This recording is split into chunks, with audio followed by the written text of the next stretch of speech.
No te olvides comprar los mejores juegos y soluciones tecnológicas solo en Hamming Games y Hamming Networks. El siguiente contenido es solo con fines de entretenimiento y no debe ser tomado en serio. Al ver esto me liberas de cualquier responsabilidad. ¡Ah!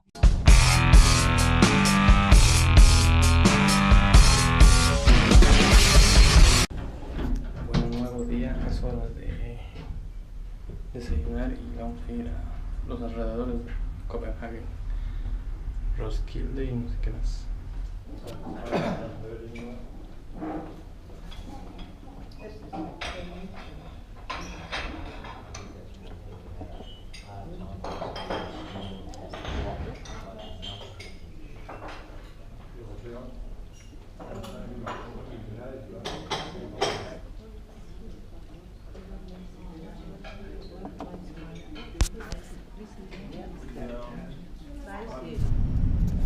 Salar Uyuni.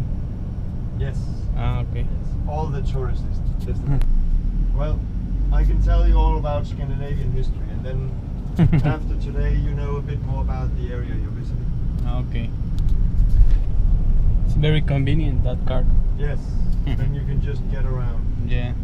without entrance tickets. All right. We are driving. Ah, más relajado. Así encontré el Arturo. Si no, cagados. Cagados. And then we'll drive down to Tivoli. Okay, yeah, it's the same place we're waiting for. Had not what's it called? Shut off the lights inside. Oh, the battery. So the battery was flat. Oh. On the UNESCO list for two reasons. Firstly, because of all the bricks that have been used to build it. This place, they started building it in 1175. It took them 100 years and it's been standing ever since. So it has been standing. At the cathedral we'll also be able to see these people. I don't know how they measure this, but well, unfortunately we lost this year to Norway, which is quite annoying. But these, I mean, it's sort of, yeah, you shouldn't put too much into this. But I'd say that in general, the Danes are very content with their way of living. We have very high living standards, and people who are living in this country, although some of you may find things to be expensive here, we can afford it because our salaries are high as well.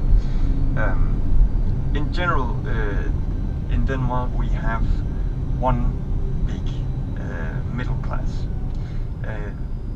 The sort of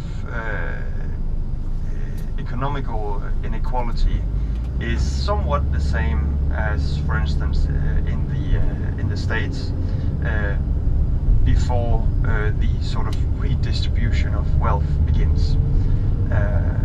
We have a massive redistribution of wealth things. The minimum income tax is approximately 40%. It's an aggregate tax, but 40%. And the highest is 63. 63, you heard right. So if you want to accept the fact that you have to pay more than half of what you earn to the state, of course you need to feel that you benefit from your taxes. And we all do, or in general we all do. In general, the Danes are very happy about paying their taxes because we feel that we benefit from it through universal health care, through universal education. My master's degree is paid for by the state, or I pay for it through my taxes, so does all my friends and my family members and people I don't know. We all pay for each other, pay through taxes. Of course nothing is free, so we pay through taxes. So all levels of education are free to use. There are some restrictions, but that's too technical. And then we have things like 6 months of paid maternity leave, 3 months paternity leave, 5 weeks paid holiday every year.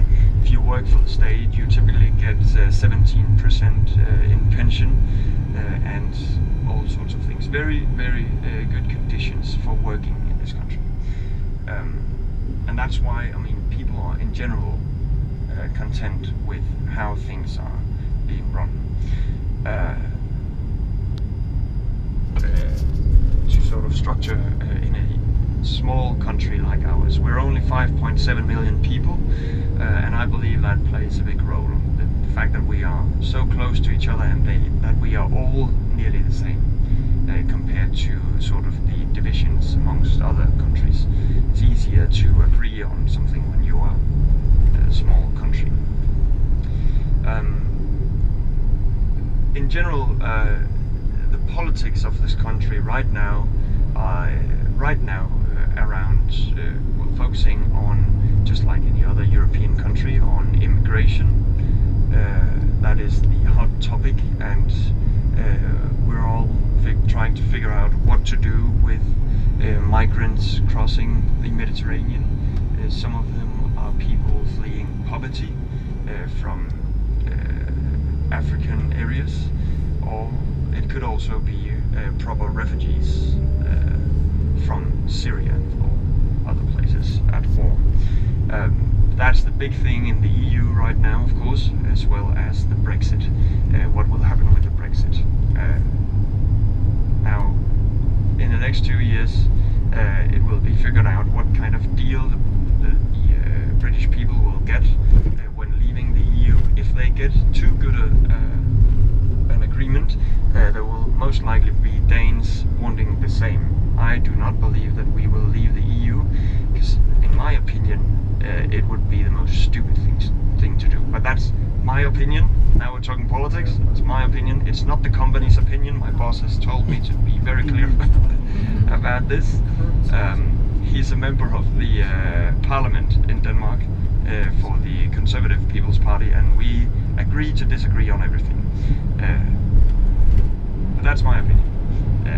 Denmark should not, and hopefully will not, leave the EU. You have to get at least 2.5% of the votes for your entire party in general elections to get seats in the parliament. We have 179 seats that are shared between the different parties according to how many percentages they have received of the votes. It's not an electoral college, so if you receive 4% of the votes in the entire country, you get 4% of the seats. But we have 9 political parties, which means that no single political party has the majority in the parliament, which means that you need to have a coalition government consisting of different political parties that have agreed in a compromise on how to run things. Pretty much what we today call Denmark, it was not called Denmark back then, but what we call Denmark was covered by ice. All of this country was covered by ice, and when the ice melted approximately 15,000 years ago, people started moving to these regions. When the ice was here, it shaped the country, the landscape of the country. So when we drive around, especially later on today, you'll be able to see that even though Denmark appears to be quite flat, we have all these very small rolling hills.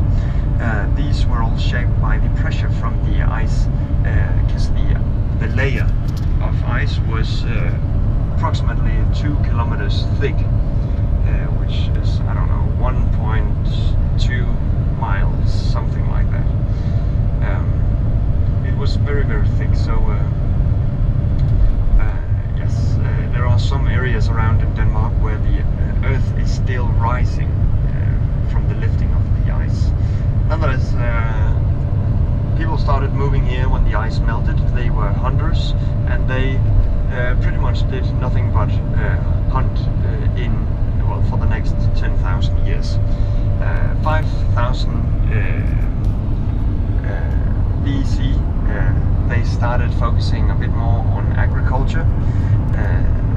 Different types of crops were introduced, and the technology of harvesting wheat or sowing wheat and having proper fields was introduced approximately 5,000 BC. This really changed the culture, and now people started moving together to cooperate on working these fields. They could have enough food for much more people, which allowed sort of a civilization to start growing.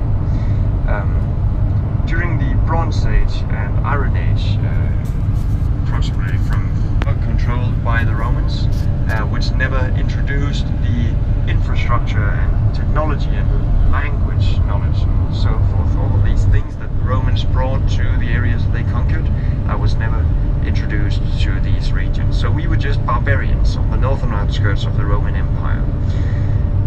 During this time, a lot of clans were being established. A lot of small tribes or clans constantly fought each other, and this continued up until what is known as the Viking era. The Viking era is considered to be between approximately 700 and 1000 AD, and during this time the Vikings were feared in many coastal regions of Europe. What really signified a Viking was actually not so much the fact that he or she would be this barbaric person going berserk and killing people and burning down villages, because everyone was doing this. I mean, that was quite common too. The Minnesota Vikings will be devastated by this fact.